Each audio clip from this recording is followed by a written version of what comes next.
Assalamualaikum warahmatullahi wabarakatuh. Shalom, Om Swastiastu, Namo Buddhaya, salam kebajikan dan salam sejahtera untuk kita semua. Di sini kami dari kelompok 6 dengan topik materi ketiga dengan judul Hubungan Antara Lingkungan dengan Organisasi akan mempresentasikan terkait mata kuliah pengantar manajemen dengan dosen Bu Ervina Maulida, SPD, MBA. Slide selanjutnya. Baik, izinkan saya memperkenalkan diri. Saya Gabriela Esther Paulina sebagai moderator sekaligus penyaji dengan rekan saya Desi Maharani dan Melisa Putri. Boleh slide selanjutnya? Nah, what will be explained? Kita akan membahas tiga materi, yaitu the external environment, environment and culture, lalu juga ada the organization environment relationship, and the internal environment. Boleh slide selanjutnya? Baik, untuk the external environment akan saya jelaskan sendiri. Silakan di slide selanjutnya. Nah, lingkungan organisasi. Lingkungan organisasi itu meliputi semua elemen yang berada di luar batasan organisasi yang berpotensi memengaruhi organisasi. Jadi lingkungan ini mencakup pesaing, sumber daya, teknologi, dan kondisi ekonomi yang memengaruhi organisasi. Tapi lingkungan organisasi tidak mencakup kejadian-kejadian yang terlalu jauh dari organisasi, sehingga dampaknya tidak dirasakan oleh organisasi tersebut. Next. Ada tiga lingkungan organisasi yang akan dibahas. Yang general environment dan text environment merupakan external environment. Lalu yang terakhir ada internal environment. Yang pertama ada general environment itu atau sering disebut dengan lingkungan umum. Sebuah lapisan lingkungan eksternal yang memengaruhi organisasi secara tidak langsung. Jadi lingkungan ini mewakili lapisan luar dari lingkungan organisasi tersebut. Ada 6 dimensi yang memengaruhi lingkungan organisasi di lingkungan umum, yaitu aspek internasional, teknologi, sosial budaya, ekonomi, politik hukum, dan alam. Yang kedua, task environment atau lingkungan tugas. Jadi lapisan lingkungan eksternal yang secara langsung memengaruhi operasi dan kinerja organisasi. Lingkungan ini lebih dekat dengan organisasi dan mencakup sektor-sektor yang melakukan transaksi sehari-hari dengan organisasi, serta secara langsung memengaruhi operasi dasar dan kinerjanya. Umumnya mencakup pesaing, pemasok, pelanggan, dan pasar tenaga kerja. Lalu yang terakhir ada internal environment, yaitu lingkungan internal. Lingkungan internal ini yang mencakup elemen-elemen dalam batasan organisasi. Nah, dalam ini terdiri dari karyawan saat ini, manajemen, dan terutama budaya perusahaan yang menentukan perilaku karyawan dalam lingkungan internal serta seberapa baik organisasi akan beradaptasi dengan lingkungan eksternal. Boleh di next? Nah, jadi dari tiga penjelasan tadi, ada nih contohnya sebuah foto yang menggambarkan hubungan antara lingkungan umum, tugas, dan internal. Secara visual, dari foto tersebut mungkin menampilkan bagaimana ketiga lingkungan ini berinteraksi dengan organisasi. Lingkungan internal berada di pusat, karena organisasi memiliki kontrol penuh. Diikuti oleh lingkungan tugas yang berada di tengah-tengah, yaitu mempengaruhi operasional secara langsung. Sedangkan lingkungan umum berada di lapisan terluar mempengaruhi organisasi secara tidak langsung. Nah, sekarang saya akan membahas dua lapisan dari lingkungan eksternal secara lebih rinci. Setelah itu, rekan saya akan membahas budaya perusahaan dan elemen kunci dari lingkungan internal. Boleh di next? Dari lingkungan umum. Jadi dari lingkungan umum tadi telah disebutkan kalau ada 6 dimensi nih. Nah, yang pertama itu ada internasional. Jadi dimensi internasional ini mewakili peristiwa yang berasal dari negara asing serta peluang bagi perusahaan Amerika Serikat di negara lain. Nah, dimensi internasional ini mewakili konteks yang memengaruhi semua aspek lain dari lingkungan eksternal. Terus, lingkungan internasional menyediakan pesaing, pelanggan, pemasok baru, serta membentuk tren sosial, teknologi, dan ekonomi. Yang kedua, ada dimensi teknologi. Sosial budaya. Jadi, sosial budaya ini mewakili karakteristik demografis, norma, kebiasaan, dan nilai-nilai populasi di mana organisasi tersebut beroperasi. Yang ketiga, ada dimensi teknologi. yaitu mencakup kemajuan ilmiah dan teknologi dalam industri dan masyarakat secara luas. Lalu yang keempat, ada dimensi ekonomi. Dimensi lingkungan umum yang mewakili kesehatan ekonomi keseluruhan negara atau wilayah di mana organisasi tersebut sedang beroperasi. Yang kelima, ada hukum politik. Dimensi lingkungan umum yang mencakup peraturan pemerintah federal, negara bagian, dan lokal, serta kegiatan politik yang dirancang untuk memengaruhi perilaku perusahaan. Nah, dari dimensi hukum politik ini, ada kelompok kepentingan yang bekerja dalam kerangka hukum politik untuk memengaruhi perusahaan agar berperilaku secara sosial yang bertanggung jawab, dinamakan pressure group. Lalu yang terakhir ada dimensi alam, yaitu dimensi lingkungan umum yang mencakup semua elemen yang terjadi secara alami di bumi, termasuk tumbuhan, hewan, batu, atau sumber daya lain seperti udara, air, dan iklim. Boleh di next? Nah, selanjutnya ini ada 4 cakupan yang dari lingkungan tuh guys, yaitu pelanggan, pesaing, pemasok, pasar tenaga kerja. Apa aja sih itu? Jadi dari pelanggan itu orang dan organisasi di lingkungan yang memperoleh barang atau jasa dari organisasi. Terus ada pesaing, organisasi lain dalam industri atau jenis bisnis yang sama yang menyediakan barang atau jasa kepada kelompok pelanggan yang sama.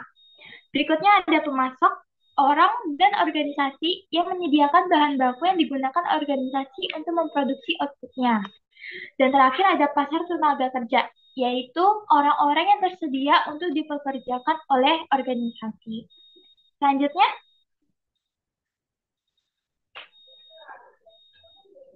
nah, ada sebuah contoh lagi, ini adalah perusahaan Nortel Network. Jadi, perusahaan Nortel Network itu adalah perusahaan global yang menghubungkan orang-orang dengan informasi yang mereka butuhkan melalui teknologi komunikasi canggih. Jadi, pelanggan dari Nortel Networks ini ada di 150 negara dengan merancang dan memasang jaringan baru serta meningkatkan, mendukung, dan mengelola sistem yang ada. Jadi, tujuan dari Nortel ini jelas menciptakan perusahaan komunikasi manfaatkan teknologi inovatif yang menyederhanakan.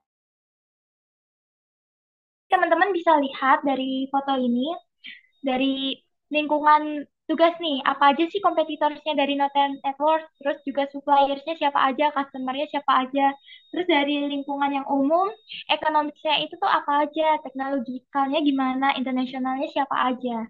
Boleh di next?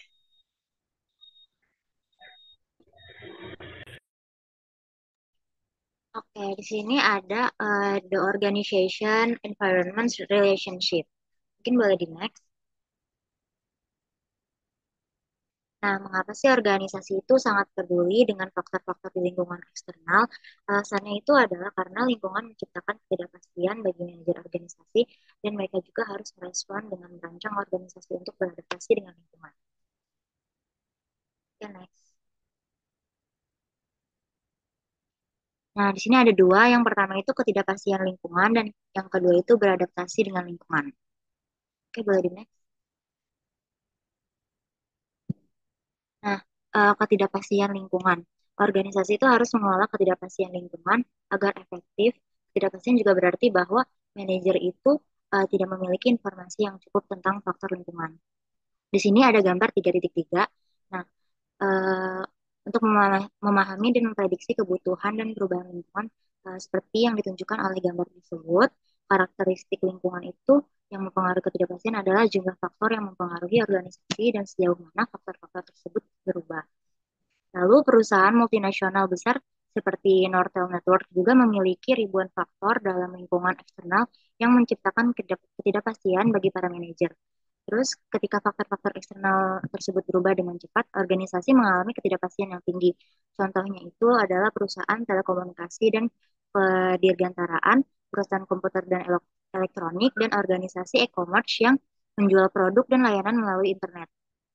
Lalu perusahaan tuh harus berupaya untuk beradaptasi dengan perubahan lingkungan yang cepat. Ketika sebuah organisasi hanya berurusan dengan beberapa faktor eksternal dan faktor-faktor ini relatif stabil. Mungkin boleh di next.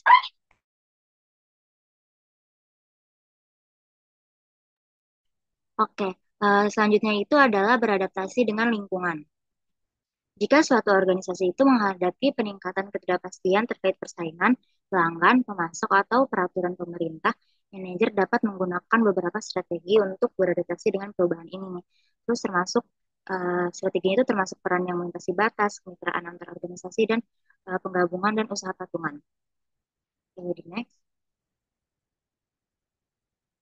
Nah, yang pertama itu strategi peran yang melintasi batas. Departemen dan peran yang melintasi batas menghubungkan dan mengkoordinasikan organisasi dengan elemen-elemen kunci di lingkungan eksternal. Peran yang melintasi batas melayani dua tujuan bagi organisasi, yaitu mereka mendeteksi dan memproses informasi tentang perubahan lingkungan dan juga mereka itu mewakili kepentingan organisasi terhadap lingkungan.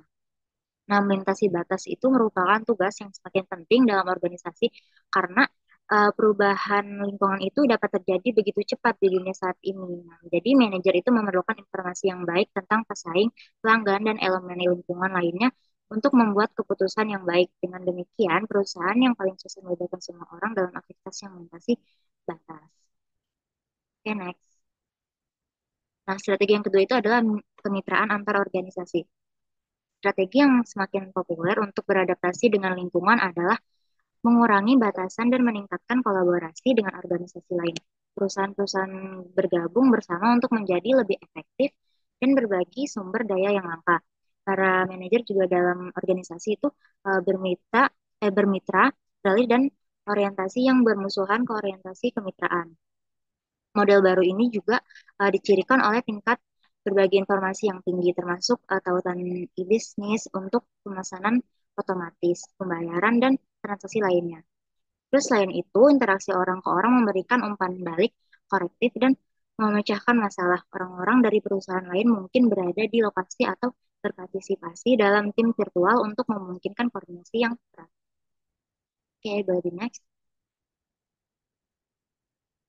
Nah, di sini ada gambar 3.4 yang mana ada para manajer itu dalam organisasi yang berbeda juga beralih dari orientasi kan tadi itu. Nah, jadi di sini dapat ada perbedaan dari orientasi musuh dan juga orientasi kemitraan. Dari orientasi musuh itu seperti kecurigaan, persaingan, jarak aman itu menjadi kepercayaan, terus juga nilai tambah bagi kedua belah pihak. Lalu yang kedua itu harga, efisiensi, dan keuntungan bagi diri sendirinya. Nah, jika beralih ke orientasi kemitraan, itu menjadi ekuitas, terus perlakuan yang adil, dan juga semua pihak itu untung. Lalu yang ketiga itu informasi dan umpan baliknya itu terbatas. Nah, jika beralih ke orientasi kemitraan, itu menjadi tautan e-bisnis seperti yang tadi sudah saya jelaskan. Lalu eh, yang keempat itu ada gugatan hukum untuk menyelesaikan konflik. Itu dapat menjadi koordinasi yang erat, terus tim virtual dan orang-orang di tempat. Lalu yang kelima itu keterlibatan, keterlibatan minimal dan investasi dibuka itu menjadi keterlibatan dalam desain dan produksi produk mitra. Lalu yang keenam itu kontrak jangka pendek. Nah, itu menjadi kontrak jangka panjang. Terus yang terakhir itu kontraknya itu membatasi hubungan menjadi bantuan bisnis melampaui kontrak. Saya boleh di next.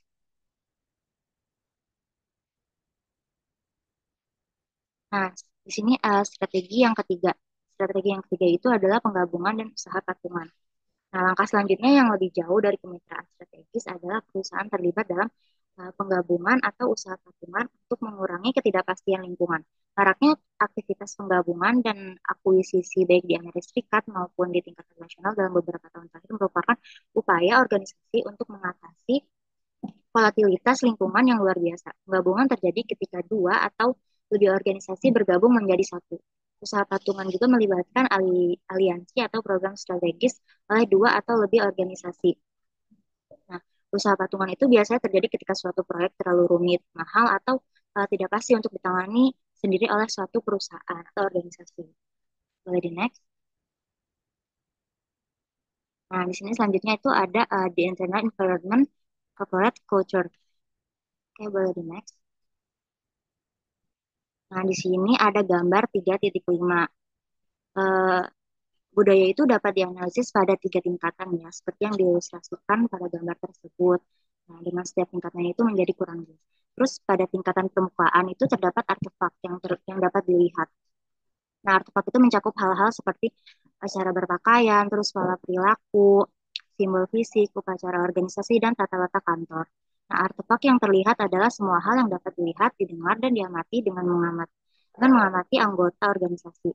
Pada tingkatan yang lebih dalam lagi, itu terdapat nilai-nilai dan keyakinan yang diungkapkan yang tidak dapat diamati tetapi dapat dilihat dari bagaimana orang menjelaskan dan membenarkan apa yang mereka lakukan. Nah, anggota organisasi itu memegang nilai-nilai ini pada tingkat kesadaran. Nilai-nilai tersebut dapat ditafsirkan dari cerita, bahasa, dan simbol yang digunakan anggota organisasi untuk mewakili nilai-nilai tersebut. Oke, boleh di next. Nah, nilai-nilai yang mendasar itu menjadi ciri budaya suatu organisasi itu dapat dipahami melalui manifestasi nyata dari simbol, cerita, pahlawan, slogan, dan upacara. Yang pertama itu adalah simbol. Simbol merupakan objek, tindakan, atau peristiwa yang menyampaikan makna kepada orang lain.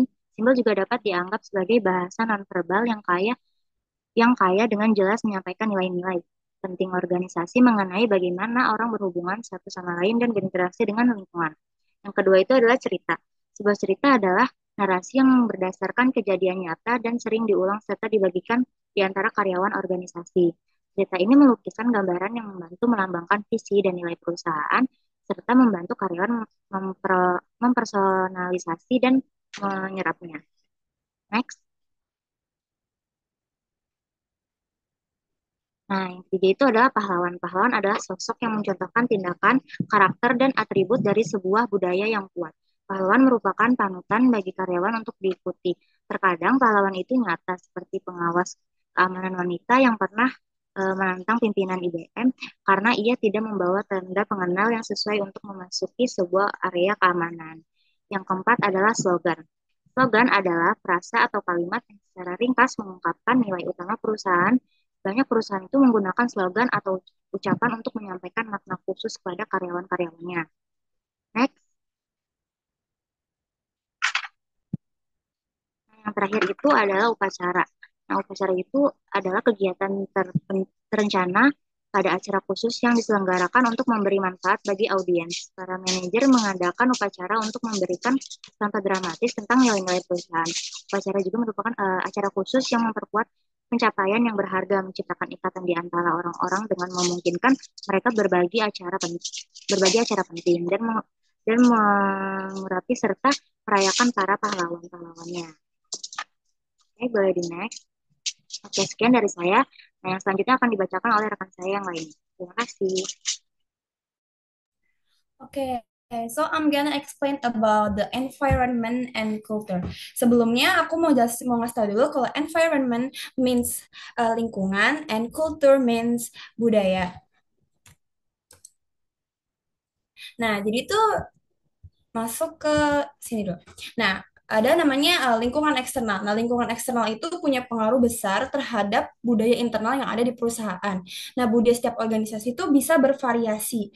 Sedangkan organisasi atau perusahaan yang industrinya itu emang sama, itu biasanya cenderung memiliki karakteristik budaya yang serupa karena kondisi lingkungan mereka tuh yang sama. The external environment has a big influence on the internal culture of the company. The culture of each organization or company is varied and different. But usually, if they are in the same industry, they have a similar characteristic because they are in the same environment. Nah, jadi sebagai manajer baru, kalau misalkan kita masuk perusahaan baru juga tuh, kita harus perhatiin budaya yang ada di perusahaan itu atau organisasi tersebut. Karena itu tuh bisa membantu kinerja departemen kita sendiri maupun nantinya pas udah masuk gitu. Jadi kita harus tahu karakteristik budaya tiap perusahaannya gitu. As a new manager, we must pay attention to the culture that exists in the company because it can help the performance of our own department or it may be detrimental to ourselves. Nah, ini selanjutnya ada yang disebut type of culture. Yang pertama itu ada kemampuan beradaptasi atau adaptive culture. Yang kedua itu ada prestasi atau yang bisa biasa disebut the achievement culture. Yang ketiga itu ada yang namanya keterlibatan atau disebut involvement culture. Yang keempat itu konsistensi atau konsistensi. Nah, yang pertama itu tadi ada adaptive culture atau kemampuan beradaptasi. Nah, kemampuan beradaptasi itu eh,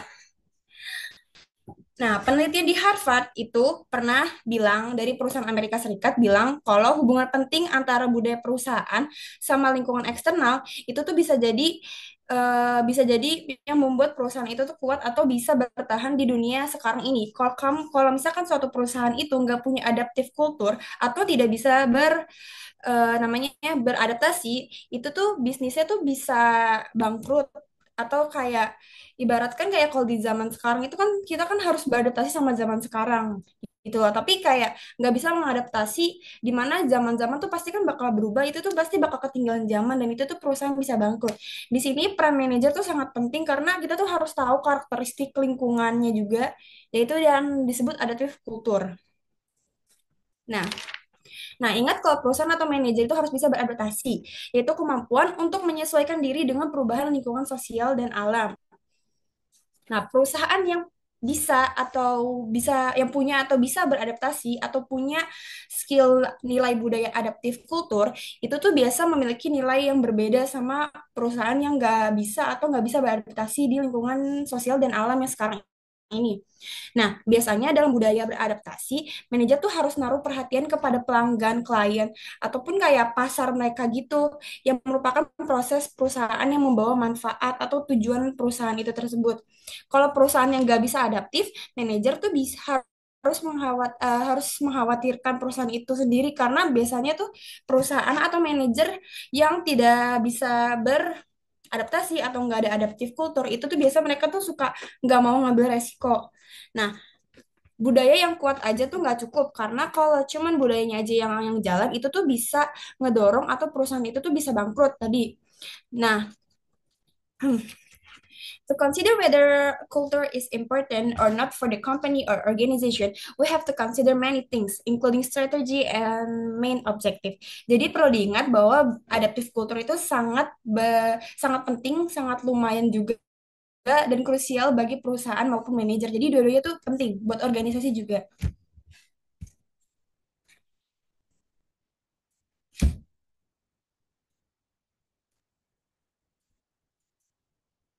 Nah, ini lanjut. Ini kan ada 4 table. Adaptive culture udah. Yang selanjutnya itu ada achievement culture.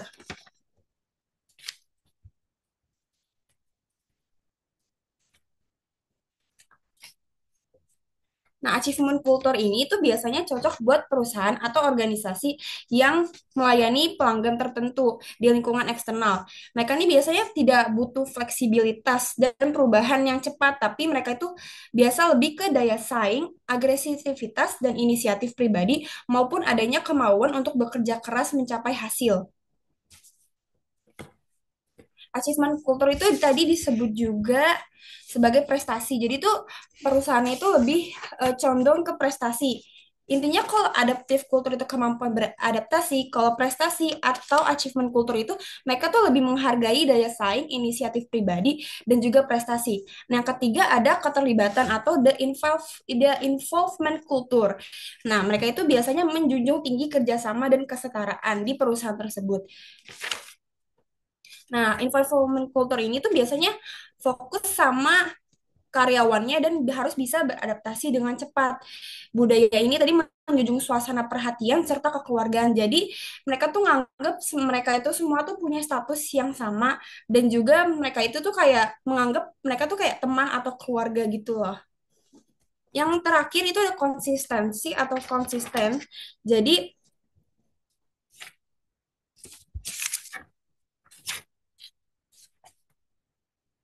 Nah, konsistensi budaya yang bervalue itu tuh bisa memberikan rewards dengan cara yang metodis, rasional, dan teratur. Konsisten itu jadi perusahaan tuh harus konsisten gitu loh. Ada namanya rutin. Nah, rutin itu tuh kayak keseharian yang dilakukan oleh perusahaan itu.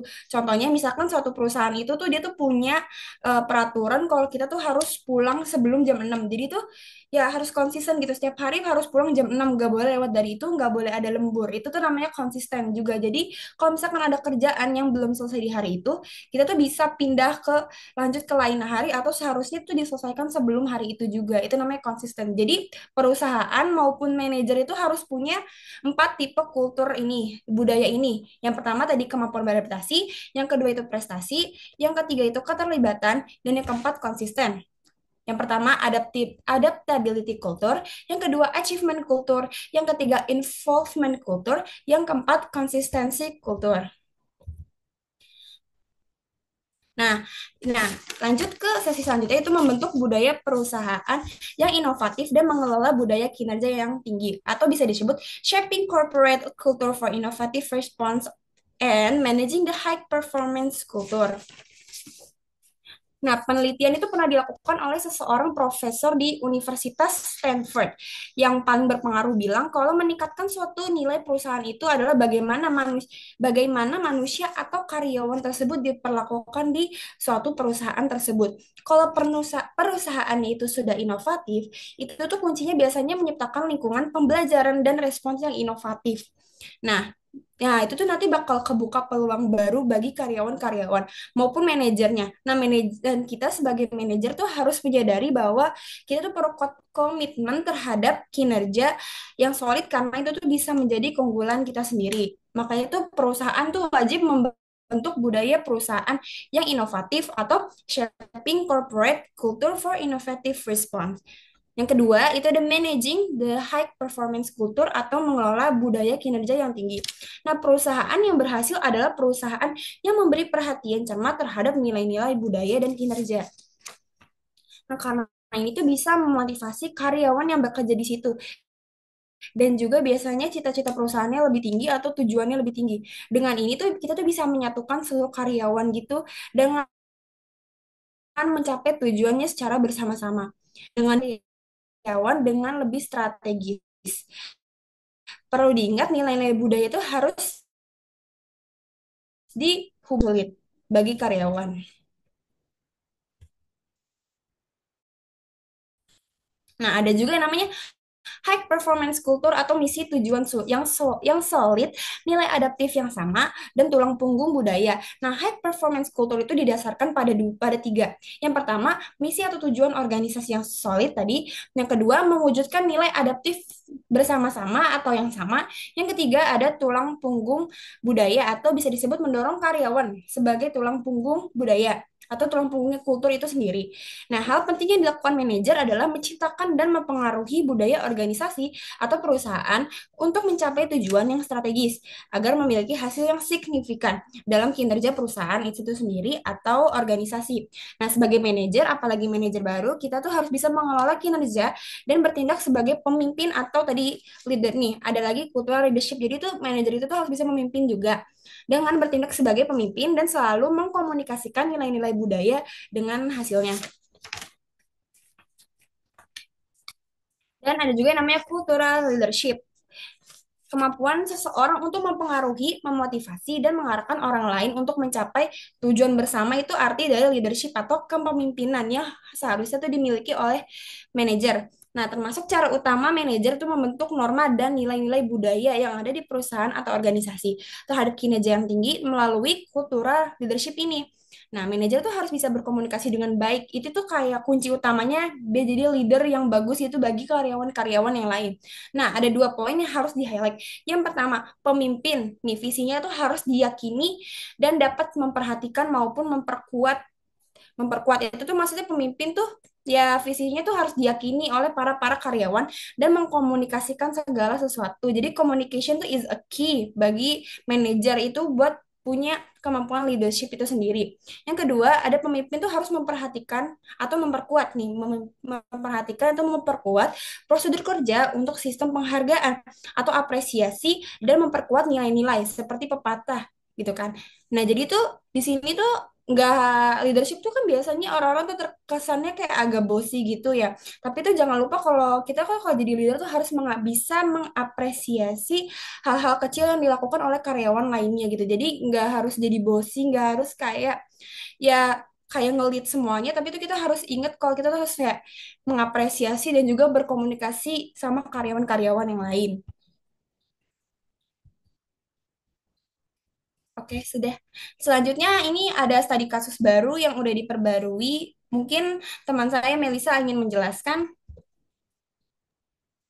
Oke, di sini ada studi kasus baru dari kelompok kami. Nah, studi kasusnya itu adalah salah satu ketakutan terbesar seorang manajer perusahaan jasa makanan adalah virus hepatitis A. Virus yang sangat menular yang ditularkan melalui berbagai makanan.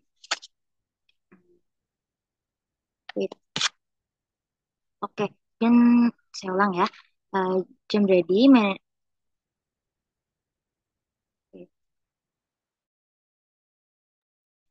Oke, di sini ada studi kasus baru kami. Nah, studi kasusnya itu adalah salah satu ketakutan terbesar seorang manajer perusahaan jasa makanan adalah virus hepatitis A. Virus yang sangat menular yang ditularkan melalui berbagai makanan, peralatan makan, rokok, atau perlengkapan obat-obatan dengan orang yang terinfeksi. Terus pekerja jasa makanan tidak lebih rentan terhadap penyakit ini daripada orang lain. Tetapi karyawan yang terinfeksi dapat dengan mudah menyebarkan virus dengan menangani makanan, terutama makanan dingin. Virus ini yang jarang berakibat fatal dapat menyebabkan penyakit seperti flu selama beberapa minggu. Terus tidak ada obat untuk hepatitis A ini, tetapi vaksin dapat mencegahnya. Oke, next.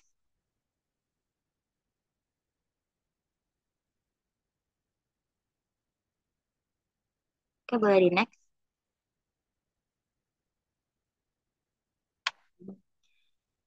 Oke, jadi solusinya itu bagaimana? Nah, setelah diskusi dari kelompok kami itu dapat menyimpulkan bahwa solusi yang dapat diambil itu dengan cara mendeteksi dan memproses terlebih dahulu informasi tentang perubahan lingkungan dan mewakili kepentingan organisasi terhadap lingkungan. Manajer juga memerlukan informasi yang baik tentang pelanggan dan elemen lingkungan lainnya untuk membuat keputusan yang baik.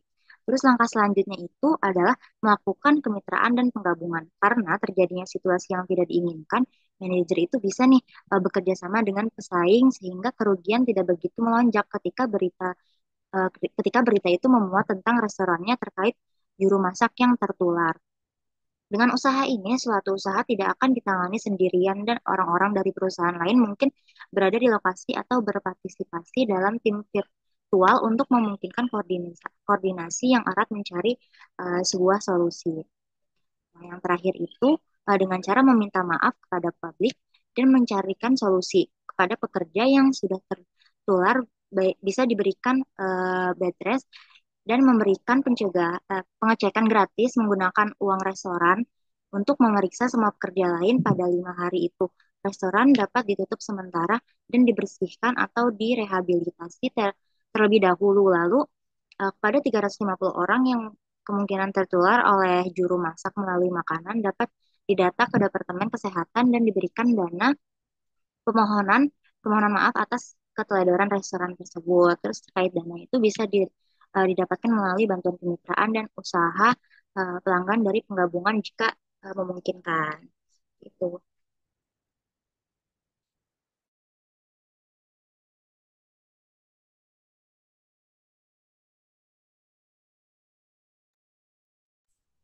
Oke, jadi segitu aja mungkin presentasi dari aku, Melisa sama Gabriel. Sebelum kita tutup, ini tuh ada sesi tanya jawab. Jadi kalian tuh bisa naruh pertanyaan kalian di kolom komentar, ditulis dulu nama sama nimnya, terus pertanyaannya apa.